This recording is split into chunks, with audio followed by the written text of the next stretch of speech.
Youth employment and opportunity report in Karnataka ಅಂತ. ಆಯಿತಾ? So ನೋಡಿ, ಈ ಪುಸ್ತಕದ title Karnataka state handbook on youth opportunity ಅಂತ. ಸೊ ಇದನ್ನು ಪಬ್ಲಿಷ್ ಮಾಡಿರ್ತಕ್ಕಂಥ ಸಂಸ್ಥೆ ಫ್ಯೂಚರ್ ಆಫ್ ಇಂಡಿಯಾ ಫೌಂಡೇಶನ್ ಅಂತ. ನೋಡಿ, ಕರ್ನಾಟಕದ ಯುವಕರ ಬಗ್ಗೆ ಮಾಹಿತಿ, ನಿಮ್ಮ ಬಗ್ಗೆ. ಓಕೆ, ಸೊ ಯೂತ್ ಎಂಪ್ಲಾಯ್ಮೆಂಟ್ ಅಂದರೆ ಯೂತ್, ಕರ್ನಾಟಕದ ಯುವ ಪೀಳಿಗೆ ಬಗ್ಗೆ ಮಾಹಿತಿ. Karnataka state handbook on youth opportunity, ಇದನ್ನು ಪ್ರಕಟಿಸಿರುವಂಥ ಸಂಸ್ಥೆ ಫ್ಯೂಚರ್ ಆಫ್ ಇಂಡಿಯಾ ಫೌಂಡೇಶನ್ ಅಂತ. ಓಕೆ ಸರ್, ಇಲ್ಲಿ sir observe, who is called as youth. Okay, ಈ ರಿಪೋರ್ಟ್ ಪ್ರಕಾರ who is called as youth? Anybody? ಹಾಂ, who is called as youth? ಹೇಳಿ ನೋಡೋಣ. ಓಕೆ ನೋಡಿ, ನಮ್ಮ ಕರ್ನಾಟಕ ಸರ್ಕಾರದ ಪ್ರಕಾರ ನೋಡಿ, ಹಂಗೆ ನೋಡ್ಕೊಂಡ್ರೆ ವಿಶ್ವಸಂಸ್ಥೆಗೆ ಬೇರೆ ಪ್ಯಾರಾಮೀಟರ್ ಇದೆ, ಅವ್ರು ಯೂತ್ ಅಂದರೆ ಬೇರೆ ಹೇಳ್ತಾರೆ, ನೀತಿ ಆಯೋಗದ ಬೇರೆ ಇದೆ. ಕರ್ನಾಟಕ ಸರ್ಕಾರದಲ್ಲಿ ಯೂತ್ ಅಂತಂದರೆ ನೋಡಿ, 18 to 35. ಕರ್ನಾಟಕ ಸರ್ಕಾರದ ಪ್ರಕಾರ ಹೂ ಇಸ್ ಯೂತ್?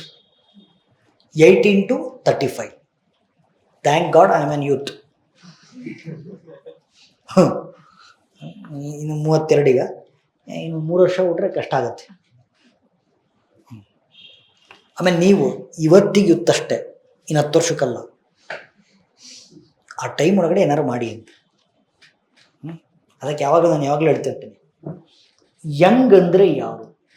ಹೆಂಗೆಂಗೋ ಆಡೋದು ಹೆಂಗಲ್ಲ, ಫೋಕಸ್ಡ್ ಆಗಿರೋದು ಹೆಂಗೋ, ಎನರ್ಜೆಟಿಕ್ ಆಗಿರೋದು ಹೆಂಗೋ. ಹಾಂ ಸರಿ, let us come to the point. Okay, ಈಗ ಒಂದಷ್ಟು ಸ್ಟ್ಯಾಟಿಸ್ಟಿಕ್ಸ್ ಕೊಡ್ತೀನಿ, ನಿಮ್ಮ ಎಸ್ಸೆಗಳಲ್ಲಿ ಇದನ್ನು ಬಳಸ್ಬೋದು. Okay, 18 to 35 are called as youth. ಇವ್ರ ಬಗ್ಗೆ ಒಂದಷ್ಟು ಮಾಹಿತಿ ನೋಡಿ. ಕರ್ನಾಟಕದಲ್ಲಿ ನೀಟ್ ಕ್ಯಾಟಗರಿ ಅಂತ ಒಂದಿದೆ. ನೀಟ್ ಅಂದರೆ PUC ಆದ್ಮೇಲೆ ಬರಿತೀವಲ್ಲ, ಆ ನೀಟ್ ಅಲ್ಲ. ಓಕೆ, ಕೆಲ್ಸದಾಗೂ ಇಲ್ಲ, ಓದ್ಕೊಂಡೂ ಇಲ್ಲ, ಯಾವ ತರಬೇತಿನೂ ಇಲ್ಲ, ಈ ಥರದವ್ರು 27% ಇದಾರಂತೆ.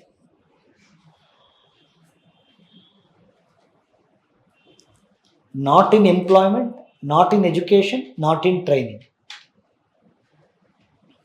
ಆಯಿತಾ? ನೀವು ಈ ಕ್ಯಾಟಗರಿಗೆ ಬರಲ್ಲ, ಬಿಕಾಸ್ ಯುವರ್ ಇನ್ ಎಜುಕೇಷನ್, ಓದ್ತಾ ಇದ್ದಾರೆ, ಇನ್ನು ಸ್ಪರ್ಧಾತ್ಮಕ ಪರೀಕ್ಷೆಗಳಿಗೆ ಓದ್ತಾ ಇದ್ದಾರೆ ಅಂತ ಅಂದ್ಕೊಂಡಿದ್ದೀವಿ. ನೋಡಿ, ಏನಕ್ಕೂ ಬರೋದಾದ್ರೆ 22% ಜನ ಇದ್ದಾರೆ. ಓಕೆ, ಕರ್ನಾಟಕದ ಒಟ್ಟು ಕಾರ್ಮಿಕ ಮಾರುಕಟ್ಟೆ. ಓಕೆ ಸರ್, ಕಾರ್ಮಿಕ ಮಾರುಕಟ್ಟೆ ಅಂತಂದರೆ ನೋಡಿ, ಲೇಬರ್ ಫೋರ್ಸ್ ಅಂತ ಕರಿತೀವಿ. ಯಾರು ಕೆಲಸ ಮಾಡ್ತಿದ್ದಾರೆ ಅವ್ರು ಕಾರ್ಮಿಕ ಮಾರುಕಟ್ಟೆ ಅಲ್ಲ, ಯಾರು ಕೆಲಸ ಹುಡುಕ್ತಿದ್ದಾರೆ ಅವರು ಕಾರ್ಮಿಕ ಮಾರುಕಟ್ಟೆ. ಕೆಲಸ ಮಾಡ್ತಿರೋರು, ಕೆಲಸ ಹುಡುಕ್ತಿರೋರು. ಓಕೆ, ಸೊ ಕರ್ನಾಟಕದ ಒಟ್ಟು ಲೇಬರ್ ಫೋರ್ಸಲ್ಲಿ ಯೂತ್ ಇರೋದು 45.6%, ನಾಟ್ ಇವನ್ 50%. ಆಯಿತಾ? ಅನ್ಎಂಪ್ಲಾಯ್ಮೆಂಟ್ ನೋಡಿ, ಅನ್ಎಂಪ್ಲಾಯ್ಮೆಂಟ್ ಆಫ್ ಕರ್ನಾಟಕ ಈ ಶುದ್ಧ ಸುಳ್ಳಿದೆ, 8.6% ಅಂತ. ಬರೀ 8.6% ಅನ್ಎಂಪ್ಲಾಯ್ಮೆಂಟಾ? ಮೋಸ್ಟ್ಲಿ ಅವ್ರು 86% ಬರೆಯೋಕೆ ಹೋಗಿ ಮಿಸ್ಸಾಗಿ ಒಂದು ಚುಕ್ಕಿಗೆ ಬಿಟ್ಟಿರ್ಬೇಕು ಅಲ್ಲ. As drop to 8.6%. ಹಾಂ, 2 ಜಾಸ್ತಿ ಇತ್ತು, ಅನ್ಎಂಪ್ಲಾಯ್ಮೆಂಟ್ ಕಮ್ಮಿ ಆಗಿದೆ ಅಂತ ಹೇಳ್ತಿರೋದು. ಹಾಂ, ಆಮೇಲೆ ಸರ್, ಈ ಮಾರ್ಕೆಟಲ್ಲಿ ಯಾರು ಕೆಲಸ ತಗೊತಿದಾರಲ್ಲ, ಇದರಲ್ಲಿ 44% ಜನ ಯೂತಿಗೆ ರೆಗ್ಯುಲರ್ ಸ್ಯಾಲ್ರಿ ಬರುತ್ತೆ. ಆಯಿತಾ? ಇನ್ನು 42%ಗೆ ರೆಗ್ಯುಲರ್ ಸ್ಯಾಲ್ರಿ ಬರಲ್ಲ, ಅಸಂಘಟಿತ ವಲಯದಲ್ಲಿ ಇರ್ತಾರೆ, ಅನ್ಆರ್ಗನೈಸ್ಡ್ ಸೆಕ್ಟರ್ ವರ್ಕರ್ಸ್ ಅಂತ. ಯೂತ್ ಬಗ್ಗೆ ಮಾತಾಡ್ತಿರೋದು ನಾನು, ಎಲ್ಲರ ಬಗ್ಗೆ ಅಲ್ಲ, only youth. What ever I am speaking today, it's only youth. ಆಮೇಲೆ ಸರ್ ಯೂತ್ಗೆ ತರಬೇತಿ ಸಿಗ್ತಿರೋದು ಜಸ್ಟ್ 28%, ತಾಂತ್ರಿಕ ತರಬೇತಿ. ಅದೇ ಸ್ಟ್ಯಾಟಿಸ್ಟಿಕ್ಸ್ ಇದೆ. ಏನಿವೆ ಇದನ್ನು ಯಾವುದೂ ಕೇಳಲ್ಲ, ಆಯಿತಾ? ಈ ಸ್ಟ್ಯಾಟಿಸ್ಟಿಕ್ಸ್ ಯಾವುದೂ ಕೇಳಲ್ಲ, ಜಸ್ಟ್ ನಿಮಗೆ. ಆಮೇಲೆ ಇನ್ನೊಂದು ಹೇಳ್ಬೋದು. ಓಕೆ ನೋಡಿ, ಯೂತ್ ಎಂಪ್ಲಾಯ್ಮೆಂಟ್ ಅಂತ ಬಂದಾಗ ಗ್ಯಾಪ್ ಎಷ್ಟಿದೆ ನೋಡಿ. ಬೆಂಗಳೂರುದು ಯೂತ್ ಎಂಪ್ಲಾಯ್ಮೆಂಟ್ ಹೈಯೆಸ್ಟ್ ಇರೋದು 65%. ನೋಡಿ ಯಾದಗಿರಿ ಬರೀ 42%. ಗ್ಯಾಪ್ ಎಷ್ಟಿದೆ ನೋಡಿ. ಇದು ಪ್ರಾದೇಶಿಕ ತಾರತಮ್ಯವನ್ನು ಎತ್ತಿಡಿಯುತ್ತೆ. ಆಯ್ತಾ?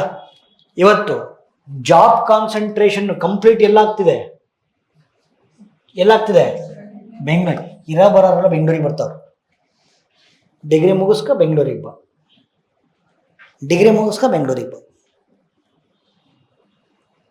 ಎಲ್ಲ ಇಲ್ಲಿಂದ ಬರೋರೇ, ಅದರಿಂದ ವಾಪಸ್ ಹೋಗೋರು ಯಾರೂ ಇಲ್ಲ. ಸರಿ, ಮೋಸ್ಟ್ಲಿ ಯಾವಾಗ ವಾಪಸ್ ಹೋಗ್ಬೋದು ಅಂತಂದರೆ, ಅಪ್ಪಿತಪ್ಪಿಗೆ ಏನು KS ಎಕ್ಸಾಮ್ ನಡೆಯುತ್ತಲ್ಲ, ಅದು ನೀಟ್ ಪೇಪರ್ ಥರ ಲೀಕ್ ಆದರೆ ವಾಪಸ್ ಹೋಗ್ತಾರೆ. ಹಂಗಾಗೋದು ಬೇಡ. ಓಕೆ, ಈ ಸತಿನಾರು KPSC ಚೆನ್ನಾಗಿ ನಡೆಸಲಿ ಅಂತ ನಾನು ಅನ್ಕೋತೀನಿ. ವಾಟ್ KS ನೋಟಿಫಿಕೇಶನ್ ಆಯ್ತಲ್ಲ, ಎಷ್ಟು ಸಬ್ಜೆಕ್ಟ್ ಮುಗೀತು? 5.25. 5 ಸಬ್ಜೆಕ್ಟ್ ಮುಗಿಸಿ ಇನ್ನೊಂದು ಸಬ್ಜೆಕ್ಟ್ ಮುಕ್ಕಾಲು ಭಾಗ ಮುಗ್ದಿದೆ ಅಂತ ಆಯ್ತು. ಹಾಂ ಸರಿ. ಜೆಂಡರ್ ಗ್ಯಾಪ್ ನೋಡಿ ಕಂಪ್ಲೀಟ್ ನೋಡಿ. Gender gap 25%. ಅಂದರೆ 75% ಹುಡುಗರಿದ್ರೆ 25% ಹುಡುಗಿರಿದ್ದಾರೆ ಅಂತ. ಬರೀ ಜೆಂಡರ್ ಗ್ಯಾಪ್. ನೆಕ್ಸ್ಟು ಸೋಷಿಯಲ್ ಬ್ಯಾಲೆನ್ಸಿನ ಅವಶ್ಯಕತೆ ತಲೆ ಕೆಡಿಸ್ಕೊಂಡು. ಸೊ ಇದೆಲ್ಲ ರಿಪೋರ್ಟು ಆಯಿತಾ? ಸರಿ, ಈಗ ನಾವೇನು ಮಾಡಬೇಕು? Youth employment schemes of government of Karnataka. ಆಯಿತಾ? ಯೂತ್ ಎಂಪ್ಲಾಯ್ಮೆಂಟ್, ನಾನು ಮಾತಾಡ್ತಿರೋದು ಬರೀ ಎಂಪ್ಲಾಯ್ಮೆಂಟ್ ಅಲ್ಲ, youth employment schemes of government of Karnataka. So first ಬರೋದು ನಿಮ್ಮದು ಫೇವ್ರೇಟ್ ಸ್ಕೀಮು ಯುವ ನಿಧಿ ಯೋಜನೆ. ಯಾವ ನಿಧಿ? ಯುವ ನಿಧಿ ಯೋಜನೆ. ಹೇಳಿ ಸರ್, ಎಷ್ಟು ಜನ ಯುವ ನಿಧಿ ತೊಗೊಂಡಿದ್ದಾರೆ? ಕರೆಕ್ಟಾಗಿ ಹೇಳಬೇಕು. ಯುವ ನಿಧಿ ಯೋಜನೆ ಎಷ್ಟು ಜನ ತಗೊಂಡಿದ್ದಾರೆ? ಯಾರು ತಗೊಂಡಿಲ್ಲ ಯುವ ನಿಧಿ? Very good. ಒಬ್ಬರೇನಾ ಯುವ ನಿಧಿ? ಮತ್ತೆ ಏನು ಮಾಡ್ತಿದ್ರಿ ನೀವು? ಎಷ್ಟು ಸೋಂಬೇರಿಗಳಾಗಿದ್ದೀರ ಅಂದರೆ, ಅಪ್ಲೈ ಮಾಡೋಕ್ಕೂ ಅನ್ಎಂಪ್ಲಾಯ್ಮೆಂಟ್. ಅಪ್ಲೈ ಮಾಡ್ಬೇಕು ತಾನೆ ಯುವ ನಿಧಿ. ಓಕೆ, ಎಷ್ಟು ದಿನ ಬಂತು ನಿಮಗೆ ಯುವ ನಿಧಿ ದುಡ್ಡು? ಇನ್ನೂ ಬರ್ತಾನೆ ಇದೆಯಾ? ಏನು ಮಾಡಿದ್ರಿ ದುಡ್ಡು? ಏನಕ್ಕೆ ಬಳಸ್ಕೊಂಡ್ರಿ ಯುವ ನಿಧಿ ಅಮೌಂಟ್? ಅವೆಲ್ಲ ಮಾಡ್ತೀರ?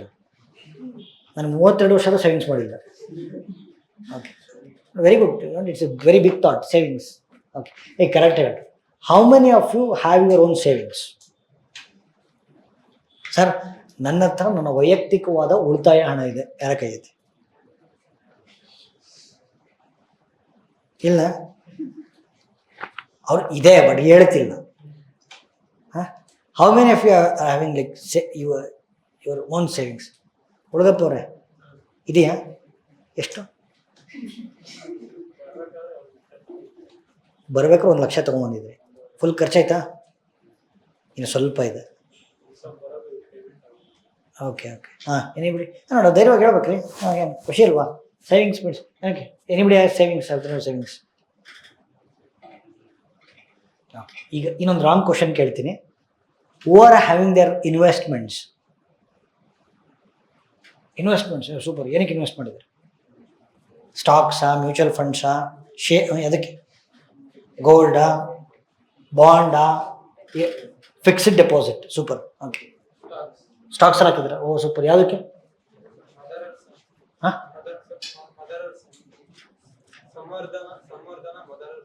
ಸಂವರ್ಧನ ಮದರ್ಸ್ಗೆ ಹಾಕಿದ್ರ. Okay, anybody of their having their investments? ನಿಮ್ದ ಏನು ಇನ್ವೆಸ್ಟ್ಮೆಂಟ್ಸ್? ಏನೋ ಹಾಕಿಲ್ಲ, ಗೋಲ್ಡ್ಗೆ ಇನ್ವೆಸ್ಟ್ ಮಾಡಿದ್ದೀರಾ. ಸೂಪರ್. ಹಾಂ, ಎನಿಬಡಿ? ನಮಗೆ ಸೇವಿಂಗ್ಸ್ ಸ್ಪೆಲ್ಲಿಂಗೇ ಬರಲ್ಲ. ಓಕೆ, ಎನಿವೆ ಆಯ್ತು. ಲೆಟ್ಸ್ ಕಮ್ ಟು ದ ಯುವ ನಿಧಿ. ಆಯ್ತಾ? ನೋಡಿಲ್ಲ, ನೀವು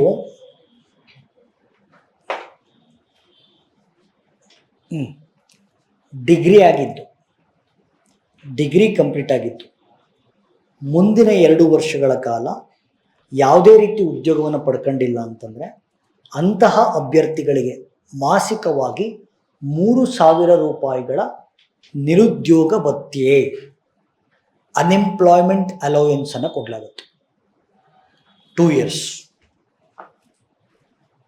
ನೀವು ಗ್ರ್ಯಾಜುಯೇಷನ್ ಮುಗಿಸಿ ಹೈಯರ್ ಎಜುಕೇಷನ್ ಸೇರ್ದಲೆ ಯಾವುದು ಕೆಲಸ ಸಿಗದಲೇ ಇದ್ದರೆ ಮುಂದಿನ 2 ವರ್ಷಗಳ ಕಾಲ ಮಾಸಿಕವಾಗಿ 3,000 ರೂಪಾಯಿಗಳ ನಿರುದ್ಯೋಗ ಭತ್ಯೆ ಅನ್ಎಂಪ್ಲಾಯ್ಮೆಂಟ್ ಅಲೋವೆನ್ಸ್ ಕೊಡಲಾಗುತ್ತೆ.